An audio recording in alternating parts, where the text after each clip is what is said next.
reunir en dos categorías: las mayorías absolutas y las mayorías calificadas.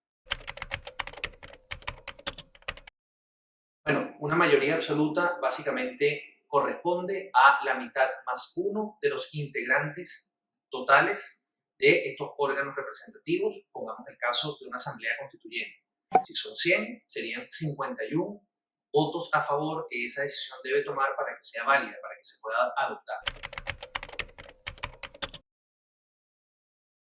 Las mayorías calificadas implican mucho más de la mitad más uno de los votos de la totalidad de los integrantes de estos cuerpos. Es decir, implican 2/3 partes, implican 3/5.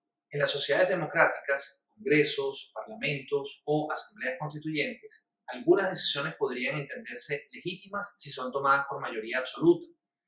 Cuando se trata de decisiones más bien de carácter técnico, de carácter instrumental, en donde simplemente se va a resolver una serie de cuestiones, digamos, que tienen que ver no con el ejercicio de derechos fundamentales o no con el ejercicio, por ejemplo, de principios o de lo que es el marco, en este caso constitucional, de un país.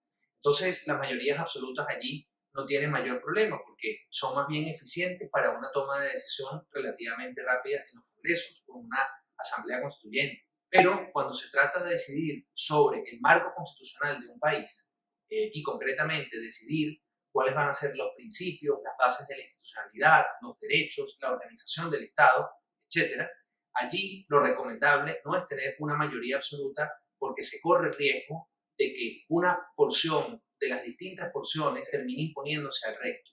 Y el resultado es que seguramente será un texto con escasa legitimidad. Y eso no resolvería el problema de fondo que hoy día Chile tiene, que es un problema de búsqueda de legitimidad de su texto constitucional.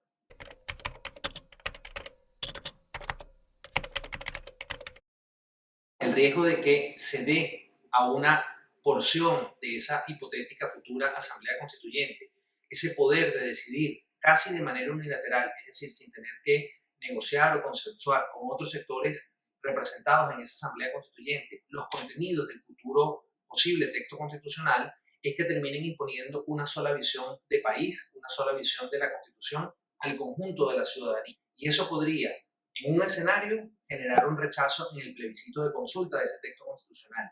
Y en otro, aun cuando sea aprobado por una mayoría también suficiente en ese plebiscito, sin embargo, nacer afectado de ilegitimidad. Por esa razón, digamos, la mayoría calificada, por ejemplo, de 2/3 partes, parece asegurarlo, porque obliga a que los distintos sectores dialoguen y se pongan de acuerdo, como por ejemplo ocurrió en el proceso constituyente colombiano. Así que con responsabilidad, la invitación es a tener una opinión formada y a conocer en qué consisten estas diferencias y estas reglas para decidir una futura asamblea constituyente.